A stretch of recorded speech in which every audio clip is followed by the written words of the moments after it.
समझे बच्चों। स्वागत है बच्चों आप सबों का फिर से एक बार आपके अपने चैनल जी मास्टर जी पर। और आज का वीडियो बहुत ही खास है, इसलिए अंत तक बने रहिए। हाँ तो बच्चों, आज हम लोग सर्वसमीकाओं के प्रयोग द्वारा गुणनखंड सीखेंगे। अब सर्वसमीकाओं का प्रयोग बोले तो हम लोग पूर्व में जो भी फार्मूला पढ़े हैं उनको ही सर्वसमीका कहते हैं, आइडेंटिटी।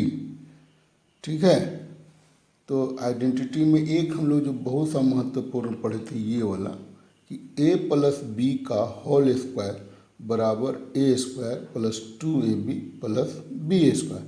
ठीक है, ये आया कहाँ से था, ये a प्लस बी का होल स्क्वायर का अर्थ क्या है और ये आया कहाँ से, आप मेरे पूर्व के वीडियोज देख सकते हो। ठीक है, पर फिर से एक बार मैं आपको रिकॉल करता हूँ कि a प्लस बी के वर्ग का अर्थ है a प्लस बी को a प्लस बी से गुना कर देना। ठीक है, अब यदि गुना कर देते हैं तो ये हमको मिल जाएगा a square plus 2ab plus b square.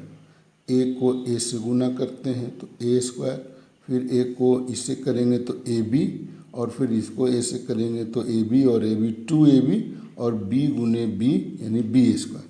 ठीक है, तो आपको तो ये मिल गया, लेकिन अब सवाल है कि इसका हमको रिवर्स करना, इसका जो है सो हमको गुणनखंडन के रूप में लिखना। अगर दिया गया प्रश्न या दी गई आइडेंटिटी राशि ऐसा है a स्क्वायर प्लस 2ab है और प्लस बी स्क्वायर है, तो इसको हम लोग इस रूप में लिखना है, a प्लस बी का होल स्क्वायर, और उसको फिर 2 बार लिख देंगे तो ये इसका गुणनखंडन हो जाएगा। 2 गुणनखंड हो गए, a प्लस बी और a प्लस बी। ठीक है, तो इसी गुण का प्रयोग करके हम प्रश्नों को बनाएंगे। तो जैसे चलिए आपका एक प्रश्न लेते हैं बच्चों कि जैसे है आपका एक सवाल है कि एक्स स्क्वायर प्लस 10x और प्लस 25। अब इसका कहे का गुणनखंड ज्ञात कीजिए, का गुणनखंड करिए या करें। तो गुणनखंडन कैसे करेंगे, गुणनखंड करें या गुणनखंडन करें, तो कैसे करेंगे गुणनखंड। ठीक है, तो इसका गुणनखंडन हो जाएगा, बहुत ही आसान है। ये लिखेंगे हम लोग x square plus 10x plus 25। अब हम लोग इसको कह रहे हैं कि a square plus 2ab plus b square के रूप में तोड़ पाएंगे। देखते हैं, x का वर्ग तो किया हुआ ऑलरेडी एक जगह पर x है।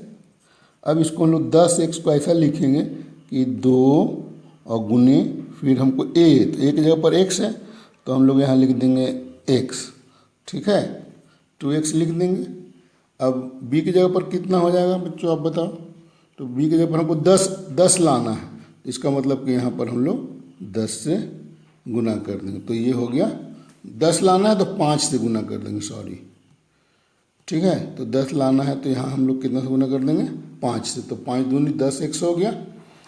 ठीक है, और प्लस ये 25 को हम लोग लिख सकते हैं 5 का वर्ग, तो ये हो गया x square plus 2ab, B की जगह पर है 5, और फिर यहाँ 5 का स्क्वायर यानी बी का स्क्वायर, तो a स्क्वायर प्लस 2ab। ठीक है, और प्लस 5 स्क्वायर। तो ये आप देख सकते हैं कि अभी हम लोगों ने इस सवाल को इस रूप में डिजाइन कर दिया। जब इस रूप में लिख दिया तो हमारा काम आसान हो गया।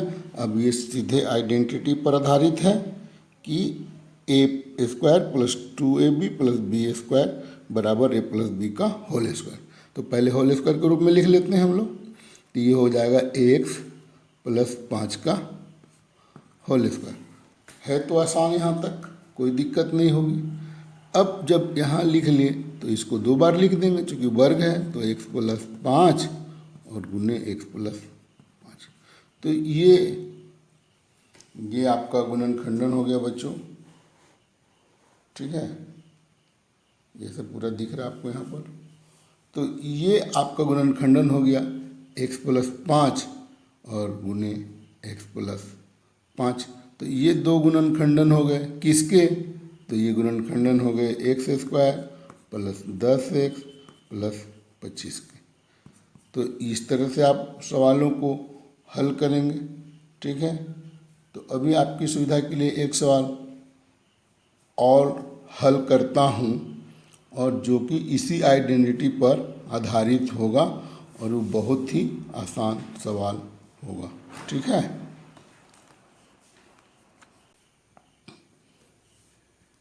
अब अगला सवाल ये है बच्चों, 4x² + 12x + 9, ठीक है। अब इसका गुणनखंडन करना है, तो ये एक आसान सा सवाल है, और देखते हैं a+b का होल स्क्वायर के रूप में इसको तोड़ पाते हैं या नहीं तोड़ पाते हैं, ठीक है। तो इसको हम लोग लिख सकते हैं, 4x को लिख सकते हैं, 4x² को लिख सकते हैं 2x, और इसका होल स्क्वायर करेंगे तो ये हो जाएगा 4x²। 2 2 जा 4, 2 को 2 से गुना करेंगे, और x को x² से। फिर इसको लिख सकते हैं हम लोग 2, और उन्हें a को लिख ही देना है, आप इस तरह से आप इसको लिख ही दो। तो 2a, और बाकी कितना बचा, तो 2 दूनी 4x, तो 4 तिया 12, इसका मतलब यहाँ पर 3 बचा हुआ है, यानी b की जगह पर 3 होगा, तो 2ab तो हो गया। तो अब हम लोग देखते हैं कि क्या b का स्क्वायर 9 को b के स्क्वायर के रूप में लिख सकते हैं, तो हाँ लिख सकते हैं। ये हो गया 3² तो अब आपका ये कम्प्लीटली हो गया a² + 2ab + b²। अब इस रूप में जब टूट जाएगा तो इसको हम लोग लिख सकते हैं a + b का होल स्क्वायर, यानी 2x + 3 का होल स्क्वायर। और जब ये 2x + 3 का होल स्क्वायर हो गया तो इसको गुणनखंडन के रूप में भी लिख देंगे, तो ये हो जाएगा 2x + 3 और गुने 2x + 3, ठीक है। और ये आपका आंसर हुआ बच्चों, 2x + 3 × 2x + 3, ठीक है। तो ऐसे ढेर सारे सवाल हैं, आपके पुस्तकों में हैं, 8वीं कक्षा में तो हैं ही, 9वीं और 10वीं कक्षाओं में भी हैं। ज़रूरत पड़ेगा आपको वहाँ पर भी, कुछ परिमेय संख्याओं के और कुछ अलजेब्रा में आपको ज़रूरत वहाँ भी काम आएगा, ठीक है। तो ऐसा रहा। तो अभी हम लोग एक सवाल आपको होमवर्क के रूप में देता हूँ। तो ये आपका रहा होमवर्क, और होमवर्क है आपका 5y² + 20y और +4, ठीक है। तो आप इस सवाल को, इसका गुणनखंडन करेंगे, और ये आपके लिए रहा होमवर्क। और इसको यदि आप बना करके, आप जैसे भी हो यूट्यूब में कमेंट करें या मेरे व्हाट्सएप नंबर 91 134 58 505 पर भेज दें, तो मैं उसको जांच कर लूँगा। और ठीक है, इस तरह से 8वीं कक्षा के बच्चों के लिए ये बहुत ही महत्वपूर्ण टॉपिक है, और इससे संबंधित एक्सरसाइज भी करेंगे, और 9वीं और 10वीं कक्षा के छात्र भी इस पर ध्यान देंगे, और बाकी के छात्र भी जिनको गुणनखंडन सीखना हो उनके लिए बहुत ही फायदेमंद है, ठीक है। Thank you. कैसा लगा मित्रों आज का ये वीडियो आपको? अगर अच्छा लगा हो तो इसे लाइक करेंगे, शेयर करेंगे और सब्सक्राइब भी करेंगे यदि आप चैनल पर नए हैं।